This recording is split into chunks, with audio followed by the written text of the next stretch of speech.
ये कार्यक्रम सत्य घटनाओं से प्रेरित है। जिनके साथ ये घटनाएं घटी उसकी वास्तविकता उन्हीं तक सीमित है। भूत प्रेतों और अपसामान्य विषयों के होने पर चैनल कोई दावा नहीं करता और न ही प्रोत्साहन करता है। महेश एक स्कूल टीचर था जो कि बच्चों को पढ़ाया करता था। उसकी ज़िंदगी इसी से चलती थी। रोज़ सुबह सुबह उठकर स्कूल जाना और फिर जब स्कूल ख़त्म हो जाए तो घर वापस आ जाना। लेकिन बीते कुछ दिनों से उसकी ज़िंदगी में काफ़ी कुछ अलग घटनाएं घट रही थी, काफ़ी ज़्यादा डरावनी और अजीब अजीब घटनाएं, जिससे महेश काफ़ी ज़्यादा परेशान था। ये सारी जो डरावनी घटनाएं हो रही थीं वो सारी घटनाएं महेश की समझ के बाहर थीं। उसे तो ऐसा लगने लगा था कि जैसे उसके मानसिक संतुलन में कोई समस्या आ गई है, क्योंकि जैसी वो चीज़ों को अनुभव करता था वैसी चीज़ें होना संभव ही नहीं थी। ऐसे ही एक रात जब महेश खाना खा रहा था और खाना खाकर उठा ही था, तभी उसकी वाइफ ने ध्यान दिया कि महेश ने अपने प्लेट में खाना छोड़ दिया है। और फिर महेश की वाइफ ने महेश से पूछा, क्या हो गया, आपने खाना क्यों नहीं ख़त्म किया? जिसके जवाब में महेश ने कुछ भी नहीं कहा और चुपचाप अपने कमरे की तरफ चलता रहा। लेकिन तभी अचानक से महेश के कानों में एक आवाज़ आई, पाप करने की भूख है तो खाना कहाँ से खाया जाएगा? और जब महेश ने ये बात सुनी तब वो चौंकता हुआ पीछे मुड़ा और उसने अपनी वाइफ को देखा और पूछा, क्या हुआ, तुमने कुछ कहा क्या मुझसे? जिसके जवाब में उसकी वाइफ ने ना में सर हिलाया। महेश को लगा कि शायद ये उसके दिमाग का वहम है और वो वापस से अपने बेडरूम में चला गया। खाना खाने के बाद वो अपने बेडरूम में सो गया और जब वो सोया था तभी अचानक से उसे एक डरावना सपना आया। देखा कि वो एक ट्रेन की पटरी पे चल रहा है और सामने से ट्रेन आ रही है। महेश उस पटरी से हटना चाहता है लेकिन उसका जो शरीर है वो उसके कंट्रोल में है ही नहीं। वो बस सीधा सीधा ट्रेन की तरफ चलता आ रहा है और जैसे ही ट्रेन उसके बेहद ही नज़दीक आ गई तो झटके से महेश की आंखें खुली। और जब उसने आंखें खोली तो उसने अपने आसपास का नज़ारा देखा तो सब कुछ नॉर्मल था। कुछ नॉर्मल नहीं था तो वो महेश, उसके चेहरे से पसीना टप टप करके बह रहा था। उसने सोचा कि चलो पानी पी लिया जाए। बगल की ही टेबल पे रखे हुए एक पानी के जग से उसने पानी निकाला एक गिलास में और पानी पिया और पानी पी के वापस से गिलास और जग को वहीं उसी टेबल पे रख के वो लेट गया। उसको लेटे हुए कुछ ही देर हुए थे तभी अचानक से उसके कानों में फिर से कुछ अजीब ही आवाज़ें सुनाई देने लगी। तुझे अपने कर्मों की सजा मिलेगी, तुझे अपने पापों की सजा मिलेगी, तुझे अपने कर्मों की सजा मिलेगी, तुझे अपने पापों की सजा मिलेगी। महेश को कुछ भी समझ नहीं आया और महेश वापस से उठा तो उसने ध्यान दिया कि ये आवाज़ और कहीं से नहीं उसकी अलमारी से आ रही है। और वो अलमारी की तरफ बढ़ने लगा और धीरे धीरे अलमारी की तरफ अपने कदम बढ़ाने लगा। और जैसे ही वो अलमारी के पास गया और उसने दरवाज़ा खोला तो अलमारी में कुछ भी नहीं था। तभी अचानक से पीछे से एक आवाज़ आई, क्या हो गया, आप ठीक तो हैं? महेश अपनी ही वाइफ की आवाज़ सुन के काफ़ी ज़्यादा डर गया और उसने हाँ में सर हिलाया। वो पूरी तरह से पसीने से तरबतर हो गया था। और फिर उसकी वाइफ ने जब इतना घबराया हुआ महेश को देखा तो फिर उसकी वाइफ ने कहा, आखिर हुआ क्या है, आप इतनी टेंशन में क्यों हैं, आप तो पूरे पसीने से भीग गए हैं। जिसके जवाब में महेश ने कुछ भी नहीं कहा और महेश वापस से बेड पर आकर सो गया। ये पहली रात नहीं थी कि महेश की ज़िंदगी में ऐसी डरावनी घटनाएं घट रही थी, बल्कि काफ़ी दिनों से उसके साथ ऐसी ही घटनाएं घट रही थी जिसकी वजह से महेश काफ़ी ज़्यादा परेशान था। सुबह महेश की आँख खुली और वो स्कूल जाने के लिए तैयार होने लगा। रात में जो उसके साथ डरावनी घटनाएं घटी थी उसकी वजह से उसकी नींद पूरी नहीं हुई थी, जिसकी वजह से वो काफ़ी ज़्यादा कमज़ोरी फील कर रहा था। लेकिन आखिरकार वो जैसे तैसे तैयार हुआ और स्कूल पढ़ाने के लिए पहुंच गया। स्कूल में सारे बच्चे उसे अजीबोगरीब तरीके से देख रहे थे। महेश को कुछ भी समझ नहीं आ रहा था कि आखिर हुआ क्या है, बात क्या है। स्कूल में जब महेश था तब अचानक से उसे टॉयलेट लगी और वो स्टाफ रूम वाले टॉयलेट में चला गया। जब वो टॉयलेट कर रहा था और वो जब टॉयलेट से वापस आया तभी अचानक से उसने ध्यान दिया कि उसके अलावा भी टॉयलेट में कोई और है। महेश को लगा कि शायद कोई और स्टाफ का मेंबर होगा, लेकिन जब महेश ने ध्यान से देखा तो वहाँ टॉयलेट में एक लड़की खड़ी थी और उस लड़की को देखकर महेश के होश उड़ गए। महेश ने घबराते हुए कहा, कौन है तुम? ये जेंट्स वॉशरूम में क्या कर रही हो? हाँ, निकलो यहाँ से। इतनी मैनर्स नहीं है तुम्हें बाहर बोर्ड नहीं नजर आता? जिसके जवाब में उस लड़की ने कोई जवाब नहीं दिया। महेश उस लड़की की तरफ बढ़ा और बढ़ते हुए कहा उसने, बहरी हो क्या? सुनाई नहीं देता? कौन सी क्लास में पढ़ती हो? इतनी बड़ी हो गई हो, तुम्हें अकल नहीं है? तुम्हें मेल और फीमेल के वॉशरूम में डिफरेंस नहीं पता? बाहर दोनों जगह बोर्ड लगे हुए हैं, निकलो यहां से। उस लड़की ने फिर भी कोई जवाब नहीं दिया और महेश उस लड़की के पास आ गया और फिर महेश ने उस लड़की को पलटने के लिए कहा और फिर जो हुआ वो महेश का दिल दहला देने के लिए काफ़ी था। वो लड़की वहाँ से हवा के झोंके की तरह गायब हो गई। जब महेश ने ये अपनी आंखों से देखा तब उसे अपनी आंखों पे यकीन नहीं हुआ। उसने पहले तो अपने मुंह को अच्छी तरह से धोया। उसे लगा कि शायद ये उसका वहम है, लेकिन उसकी ज़िंदगी में जो इतनी डरावनी और अजीब घटनाएं घट रही हैं वो सब वहम कैसे हो सकता है? वहम तो सिर्फ 1 या 2 बार हो सकता है, लेकिन इतनी बार? ऐसा तो हो नहीं सकता। महेश को कुछ भी समझ नहीं आ रहा था, लेकिन महेश ने जैसे तैसे अपने आप को संभाला और अपने क्लास टीचर वाले रूम में जाकर पेपर्स को चेक करने लगा।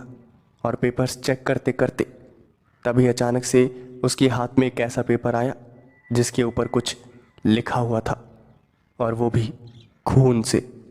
और उस पे लिखा हुआ था, तुम्हें अपने कर्मों की सजा जरूर मिलेगी।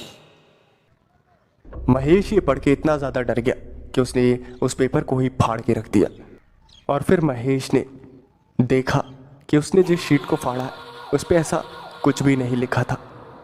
महेश अब अपना सर पकड़ के बैठ गया कि उसके साथ आखिर हो क्या रहा है।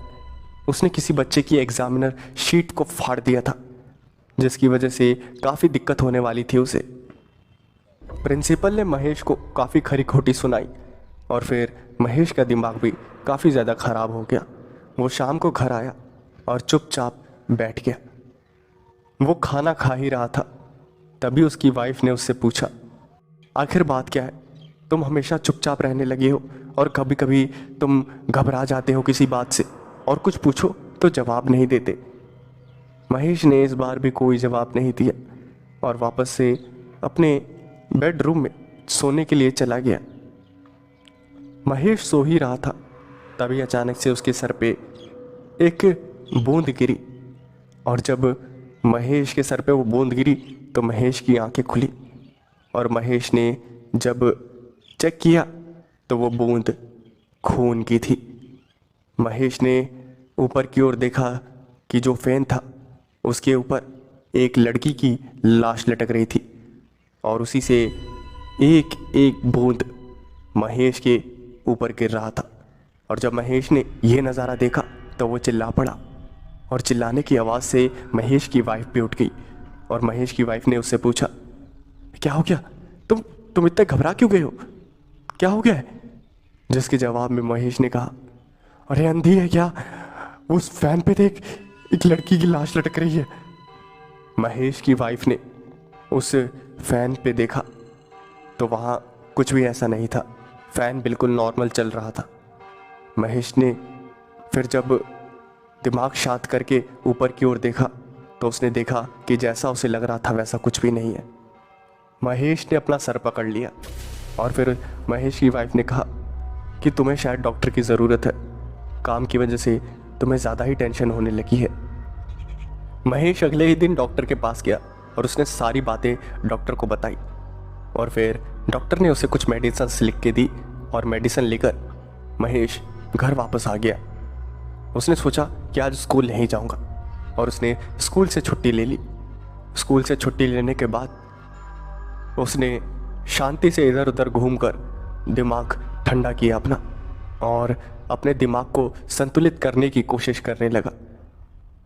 और रात हो गई। रात के वक्त महेश की वाइफ किचन में बर्तन धो रही थी और महेश पानी पीने के लिए फ्रिज के पास आया और फ्रिज के पास आकर उसने फ्रिज को खोला और फ्रिज के अंदर से एक पानी की बोतल को निकाला और पानी की बोतल निकाल कर पानी पीने लगा।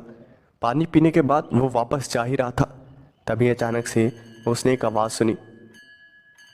ये सुनीता कौन है? महेश पीछे मुड़ के देखने लगा और फिर उसने देखा कि उसकी वाइफ कुछ बड़बड़ाया जा रही है। और फिर जब महेश ने ध्यान से सुना तो उसकी वाइफ ने कहा कि मैंने पूछा सुनीता कौन है? और जब महेश ने ये नाम सुना तो उसकी जो ज़बान थी वो हलक में अटक गई। वो बोलने की हालत में ही नहीं था। वो बस लड़खड़ाती हुई ज़बान से बोला, कौन सुनीता? किसकी बात कर रही हो? और फिर महेश की वाइफ ने बर्तन धोते धोते ही कहा, सच बता रहे हो या मैं तुमसे सच उगलवाऊं? और जब महेश ने यह बात सुनी तब वो रोने लगा। और फिर महेश ने रोते हुए बताया कि सुनीता उसी की एक स्टूडेंट थी जो कि 12th क्लास में पढ़ती थी। सुनीता को महेश पसंद आ गया था और महेश को भी सुनीता अच्छी लगने लगी थी। दोनों एक दूसरे के काफ़ी ज़्यादा करीब आ गए थे और देखते ही देखते दोनों कब एक दूसरे को प्यार करने लगे, दोनों को कुछ भी पता नहीं चला। महेश उससे प्यार करता है ऐसा सुनीता को लगता था, लेकिन यह सुनीता की गलतफहमी थी क्योंकि महेश तो सिर्फ सुनीता का फ़ायदा उठा रहा था। और एक दिन सुनीता को पता चला कि वो प्रेग्नेंट हो गई है और ये बात उसने महेश से बताई। और जब महेश ने ये बात सुनी तो उसका सर चकरा गया क्योंकि महेश तो शादीशुदा था। महेश ने सुनीता से कहा था कि वो अपनी वाइफ से डिवोर्स लेके सुनीता से शादी कर लेगा, लेकिन उसका ऐसा कोई इरादा नहीं था। उसे तो सिर्फ टाइम पास करना था, लेकिन टाइम पास के चक्कर में अब उसने सुनीता की ज़िंदगी बर्बाद कर दी थी। महेश ने सुनीता से अबॉर्शन की बात कही कि अबॉर्शन करवा लो, लेकिन सुनीता को अबॉर्शन करवाना मंजूर नहीं था। और फिर कोई रास्ता ना निकलने की वजह से और महेश के धोखे की वजह से सुनीता के पास कोई रास्ता नहीं बचा और उसने एक रेलवे स्टेशन पे जाकर पटरी के सामने आकर आत्महत्या कर ली। महेश ने रोते हुए सारी बातें अपनी वाइफ को बताई और जब उसकी वाइफ ने ये सारी बातें सुनी तो उसने कहा, तुम ऐसे निकलोगे मैंने कभी सोचा नहीं था। और ये कहकर उसकी वाइफ रोते हुए घर छोड़कर वहाँ से चली गई। महेश ने बहुत रोकने की कोशिश की, लेकिन उसकी जो वाइफ थी वो नहीं रुकी और उसकी वाइफ ने जाते जाते कहा कि चलो, तुमने मुझे सच तो बताया सुनीता के बारे में, मैंने तो सिर्फ ऐसे ही मजाक में तुमसे पूछा था, लेकिन तुम्हारे मुंह से ये सब सुन के आज मेरे पैरों तले ज़मीन खिसक गई और मैं तुम्हारी ज़िंदगी से हमेशा हमेशा के लिए जा रही हूँ। महेश की वाइफ वहाँ से चली गई और महेश अपनी पूरी ज़िंदगी में अकेला हो गया। उसके पास उसकी वाइफ के अलावा कोई और नहीं था। महेश धीरे धीरे घर में अकेला रहने की वजह से और उन डरावनी घटनाओं की वजह से पागल होने लगा और आखिरकार वही हुआ जो होना था। महेश एक रात अपने घर में ताला लगाकर एक रेलवे स्टेशन पे पहुंचा और ट्रेन के सामने खड़ा हो गया और ट्रेन आने का इंतज़ार करने लगा। ट्रेन उसके सामने आ रही थी और ट्रेन को देखकर उसकी आंखों में ज़रा सा भी खौफ नहीं था। वो इंतज़ार कर रहा था सिर्फ कि जल्दी से जल्दी बस से ट्रेन उसे उसके दर्दों से, उसके गमों से उसे मुक्ति दे दे। और जब ट्रेन उसके बेहद करीब आ गई तब महेश ने देखा कि सुनीता उसे नम आँखों से देख रही थी और तभी उस ट्रेन ने महेश को ठोकर मार दी और महेश की मौत हो गई।